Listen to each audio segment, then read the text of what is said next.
In 2012, at the University of California, Santa Barbara, 82 participants sat in a quiet room. They were handed a sheet of paper with one instruction: list as many creative uses for a brick as you can in 5 minutes. After that, everyone took a break. But the break was different for two groups. Half of the participants performed a demanding memory task. The other half did a simple reaction time test, so easy they could let their minds drift. When the break ended, they all returned to the brick task. The mind-wandering group generated 40% more creative ideas than the other group. Their best insights arrived not while they were pushing for answers, but while they were not thinking about the problem at all. That result mirrors an experience almost everyone has had. You are in the shower or walking or washing dishes, and a complete idea appears. A solution to a problem you have been stuck on for days. Then you step out, and the thought is gone. The study shows this is not a fluke. It is a predictable feature of how the brain operates when it disengages from focused attention. The simple task in the experiment served the same function as a warm shower, a low-stakes activity that does not demand your full concentration. The mind wanders, and that wandering is not wasted time. It is when the brain produces its most original connections. The key is a network of regions called the default mode network, or DMN. When you are not actively focused on a task, the DMN becomes active. It connects distant memories, concepts, and associations. It simulates scenarios. It draws links between information you did not realize was related. During the easy task in the experiment, participants allowed their minds to wander, and their DMN was likely stronger than in the high-demand group, which had to suppress that network. The DMN is the engine behind the shower thought. It produces insights by weaving together fragments of past experience and current concerns. Brain imaging studies confirm this. In 2010, researchers at the University of British Columbia used fMRI to scan participants while they performed a creative idea generation task. They found that activity in the DMN increased just before a participant reported a creative insight. The brain was preparing by internally searching its database. Another study, by Beatty and colleagues in 2014, showed that people who score high on creativity have more efficient connections between the DMN and the executive control network. The two networks work together. The DMN generates raw material, and the control network evaluates and edits it. In the shower, the control network is relaxed, so the DMN runs freely. A different line of evidence comes from a series of experiments by Seo and Ormerod, who analyzed over 100 studies on incubation. They found that the effect is strongest when the interruption involves a low-demand task.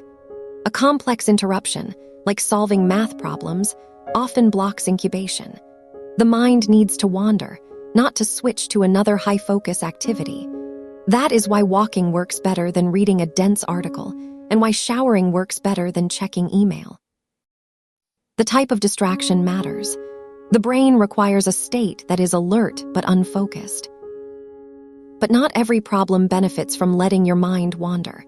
Routine tasks, like recalling a password or a name you just learned, do not improve with incubation. For those, focused retrieval is better. The DMN is best at generating novel connections, not at retrieving exact memories. Also, some people find that their best ideas come during exercise or while driving. The common factor is automatic, low-effort activity. If the activity demands too much attention, the DMN shuts down. If it demands none, the brain might go blank. The sweet spot is a balance of mild engagement and automatic behavior. Knowing this, you can design your day to invite insights. Before entering a problem-solving session, spend 10 minutes on a simple, repetitive task. Wash dishes, fold laundry, take a slow walk without a podcast. Keep a notebook or voice recorder nearby. When the insight comes, capture it immediately. The shower thought vanishes because the moment you step out, the brain shifts back to goal-directed mode, and the DMN activity drops. The idea was a fleeting product of a specific neural state. Write it down before it fades.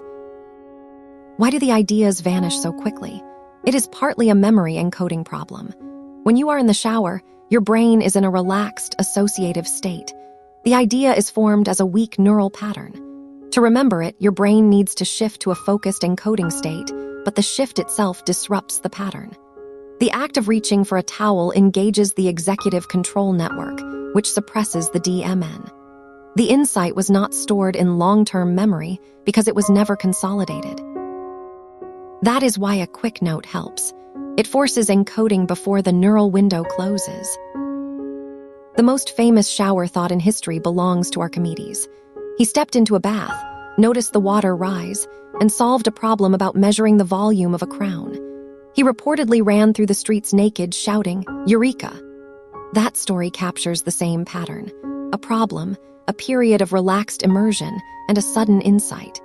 What the story does not capture is that Archimedes almost certainly had been wrestling with the problem for days.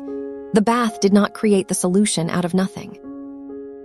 It allowed the DMN to finish, connecting what his focused mind had already gathered. The DMN cannot work on nothing. It needs raw material. The best creative insights come after a period of intense focused work, followed by a break. The focused work loads the brain with relevant information.